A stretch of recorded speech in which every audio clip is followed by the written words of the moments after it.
자, 타여자 발전기부터 다시 봐볼게요. 자, 타여자 발전기는 계좌 회로가 이렇게 있습니다. 계좌 권선이 직류 전화번호에 이렇게 연결이 돼 있죠. 얘가 계좌 저항. 계좌 저항으로 들어가는 전류를 IF 이렇게 되죠. 그러면 전기자 회로 이렇게 또 따로 있죠. 이렇게 따로 있고 여기에 부하가 이렇게 달려 있습니다. 이렇게요. 그러면 RA 얘는 회전하고 있고 여기서 가볼게요. 자, 계좌 전류만큼 계좌 전류가 이 계좌 권선으로 들어가게 되면 뭐가 나온다? 자속이 나온다. 그렇죠? 얘가 전기자가 회전을 하고 있으니까 어제 발전기의 특징 맞죠? 자속량이 이렇게 변화가 되면서 기전력이 발생하더라. 자, 이 기전력만큼의 뭐가? 전기자 전류가 나가더라. 전기자 전류가 부하를 향해서 가더라. 이 전류를 우리는 부하로 들어가는 전류, 부하 전류라고 하고, 부하 전류가 여기에 있는 부하를 만나게 되면 걸리는 전압을 우리는 단자 전압 이렇게 표현을 하죠. 이렇게 되더라. 자, 그러면 처음에 저 전기자가 회전해서 유도 기전력을 만들어내잖아요. 이 유도 기전력에서 나간 전류가 부하를 만나게 되면 단자 전압이 걸려요. 항상 누가 크다? 얘가 크다. 왜요? 왜냐면 이 전기자 전류가 봐봐. 전기자 저항을 나갈 때, 그러니까 만난다는 표현이겠죠. 전기자 전류가 생겨서 전기자 저항을 만나면 거기서 뭐가 생기더라?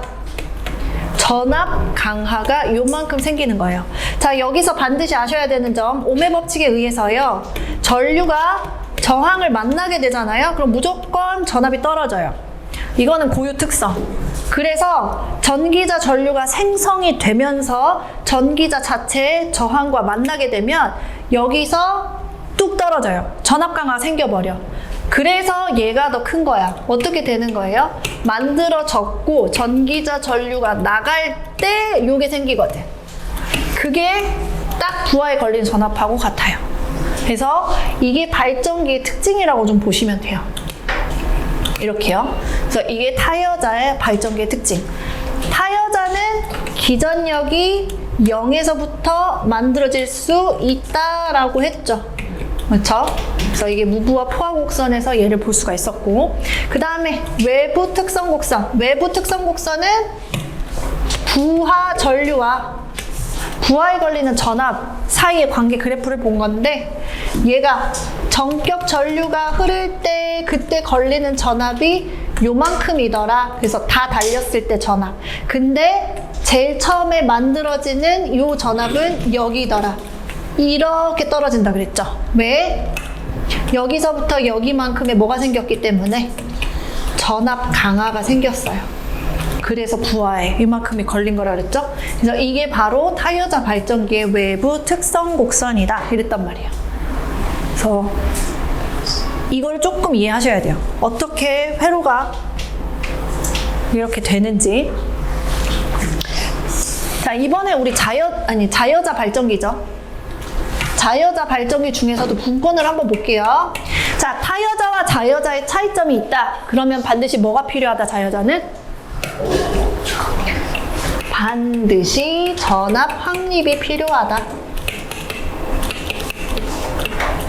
그렇죠? 근데 분권 발전기가 전압이 확립이 되려면 조건이 3가지가 있었거든요.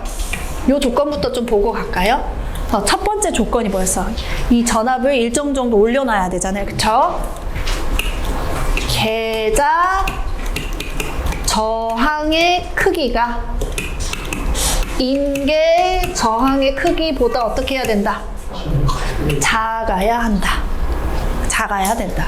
임계 값을 넘어가면 어떻게 된다? 전류가 아예 안 흐른다. 이거는 무슨 특징 때문에 그래요? 전류는요, 저항을 무진장 싫어한단 말이에요. 그러니까 저항이 커지면 전류가 엄청 작아져. 이게 해도 커지면 전류가 아예 안 흘러요. 이 특징 때문에 그런다 그랬고, 하나 더 반드시 뭐가 있어야 된다? 잔류자기가 있어야 된다. 얘를 유지시키려면 뭐 하지 말아라? 역회전 하지 말아라. 네, 이런 조건을 지켜야지만 이제 분권 발전기를 우리가 발전시킬 수가 있었어요. 자, 분권 발전기도 한번 그려볼게요. 계자, 전기자, 병렬 이렇게 되는 거죠. 그리고 여기에 부하, 계자, 전기자, 부하. 얘는 회전하고 있고요. 자, 계자로 흘러 들어가는 전류도 있고 부하로 가는 전류도 있고 얘네들은 다 어디서 나온다? 전기자에서 나온다. 자, 여기 한번 볼게요.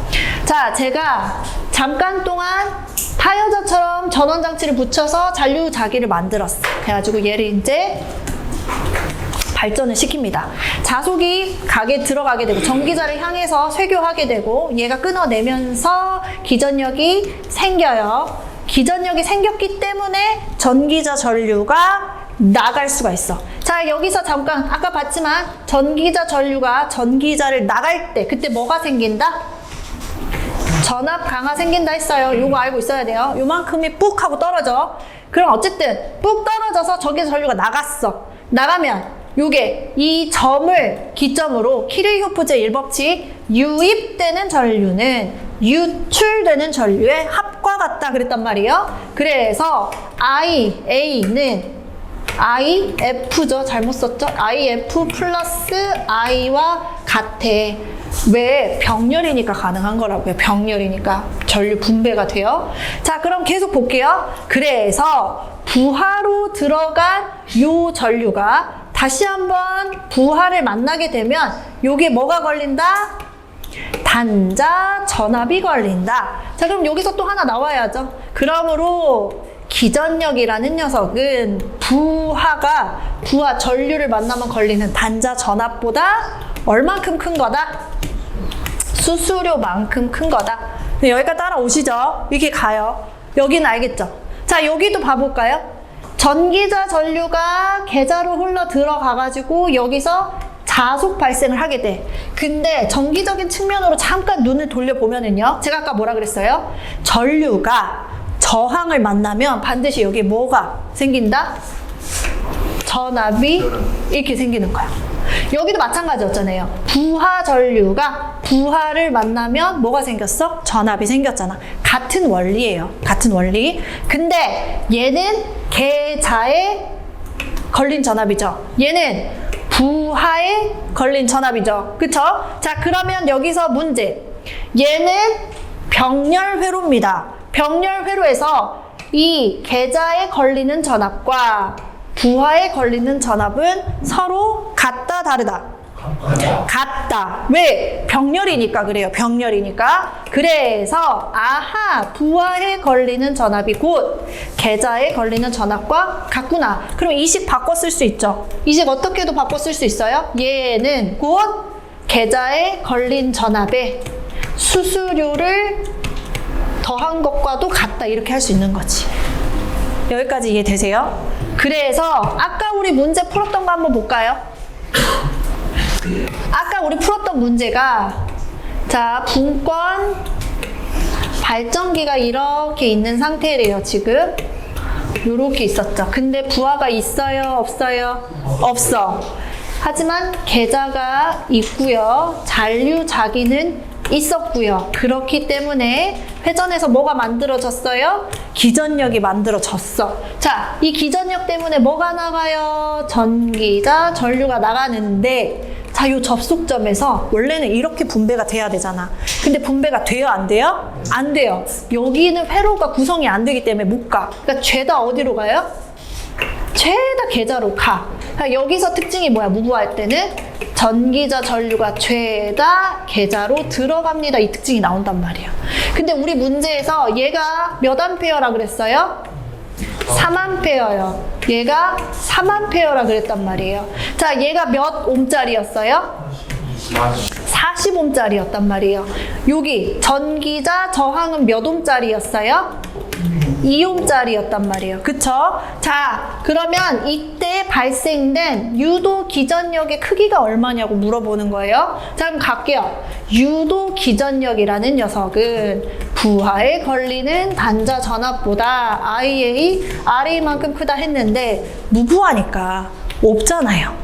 대신에 누굴 쓸 수 있다고요? 계좌는 아직 있잖아. 그죠? 플러스 IA, RA만큼 크다는 거지. 그러면 얘는 누가?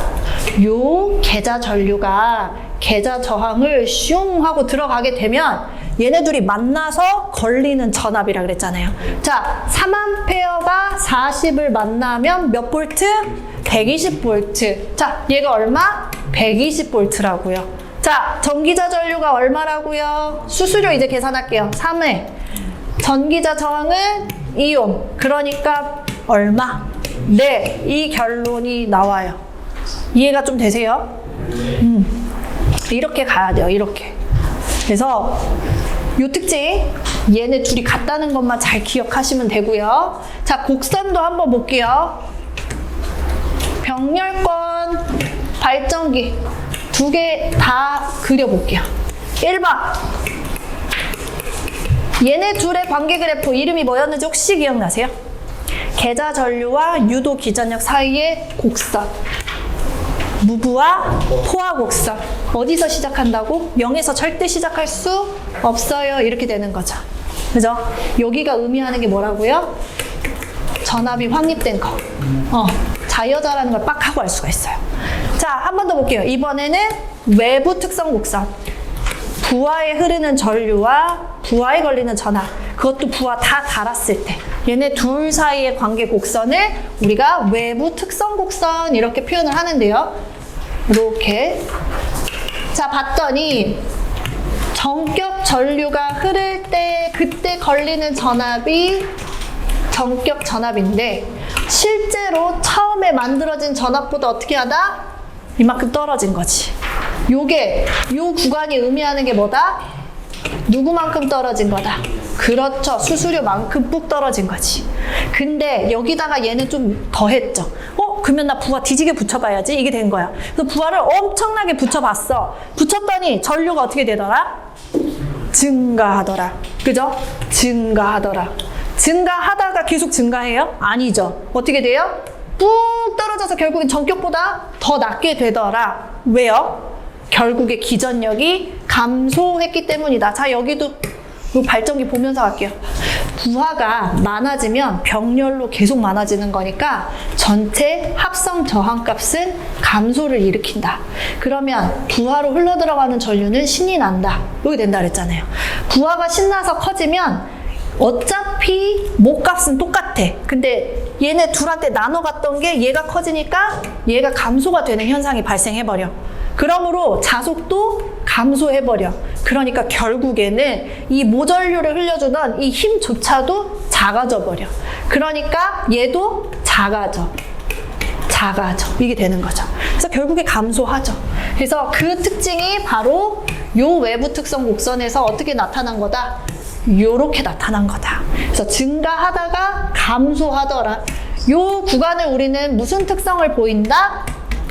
약간의 물이 떨어지는 것처럼 보여요. 약간의 수화 특성을 보여요 라고 표현을 한다고요.